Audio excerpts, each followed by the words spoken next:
We're going to get straight to it, David. Junior doctors, they keep going on strike. They want 35% pay rise. Is that realistic? And is it fair on the rest of the public sector? Well, I'm married to an NHS doctor and I've been with her since she was a medical student, so I've seen what it's like making a career path as a junior doctor and then becoming a consultant. But it's a question of priorities. 35% is a huge pay rise. I think it's right that our government has prioritised putting the money in expanding the NHS workforce so our constituents can get the appointments that they need, and also making sure that hospitals are rebuilt. And here in Uxbridge and South Ruislip, the hospital Hillingdon that serves my constituents as well, the work is already underway on that and it's much needed. Simon, ex-Labour MP, obviously may have been a trade unionist, support the trade union movement.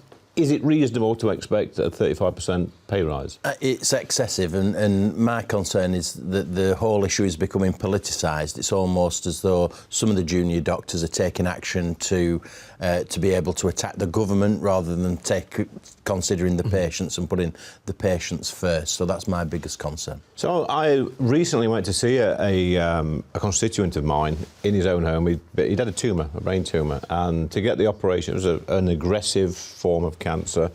But he got messed about a little bit because of the strikes and whatever, and having to have this operation, which has basically saved his life. Now, I'm thinking to myself, yeah, you want 35%, which is a massive pay rise, but what about that chap there, my constituent, who needs that brain tumour removing?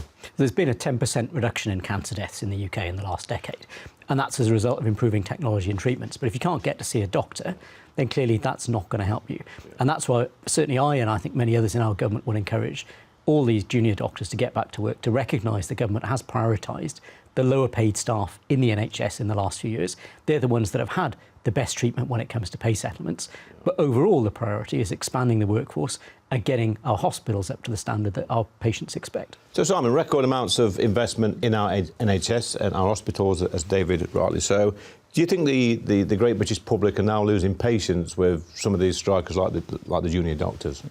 Yeah, I do. And I do think people are becoming impatient in terms of strike action. And my concern is that as we move towards a general election, and we've seen it this week, Labour are causing up to the trade unions.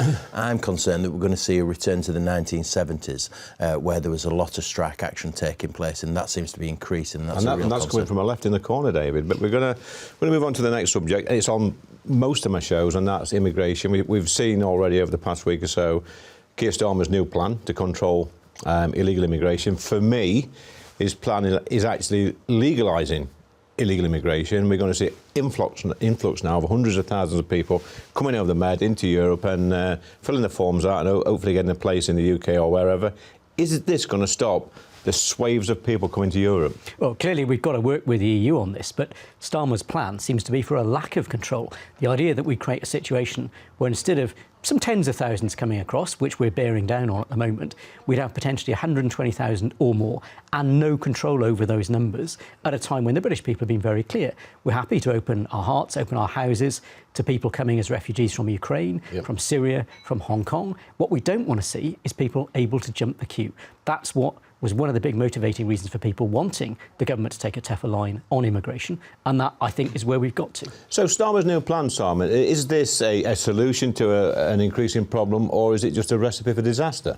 I wouldn't say it's a recipe for disaster, but renegotiating with the EU in terms of immigration might result in a few hundred people being returned to EU countries. So it's not a panacea. There are thousands of people coming over in small boats. So what he's proposing might return a few hundred people. So it's not a solution. We need a stronger policy like the Rwandan policy, but we need a government that will introduce and implement the Rwandan policy. And I have to be honest, we're not seeing that at the moment from the Conservatives. Obviously, you spent a little bit of time in Rwanda, Simon, as you said on the last show. Are they geared up and ready to accept migrants? Oh, absolutely. They're very sophisticated in terms of how they approach this. It's a smart country, very organised, very efficient. They will deal with any illegal immigrants that are sent from the UK to Rwanda. They'll deal with them effectively.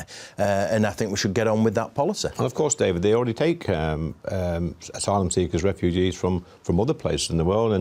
And as Simon rightly said, it seems to be a decent country, a growing country, needs these people to grow their economy, surely. Yeah, and Rwanda serves that role for a number of other organisations, including the European Union. So it seems a good and sensible deal, and it's part of a package. So I think the Prime Minister's right that he's negotiating with the EU for us to join the border agency, Frontex, to make sure that we're stopping people from crossing the Mediterranean and then making their way to the shores of France and coming across in small boats. That's a good initiative for the United Kingdom, but simply signing up to take uncontrolled numbers of people simply is not an acceptable way forward. Okay. So, earlier last week, Simon, we saw somebody in the mainstream media describing Angela Rayner as the Labour's answer to Boris Johnson. And I think over the past 24 hours or so, she's actually described herself as being the new Barbara Castle. Would you say that's a fair comparison?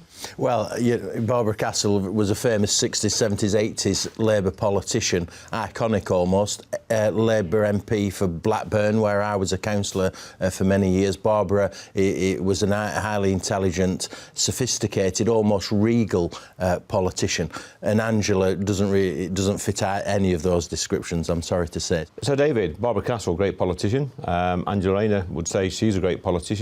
Is there any comparison between these two political figures? Well, I worry more about the kind of policies that Angela Rayner is advocating for. Yep. We've just been through the lobbies in Westminster to introduce a minimum service bill to make sure our constituents and the British people get access to things like medical appointments and public transport when they need it. Yeah. She set out to the Trades Union Congress that they would roll that back within their first 100 days in office.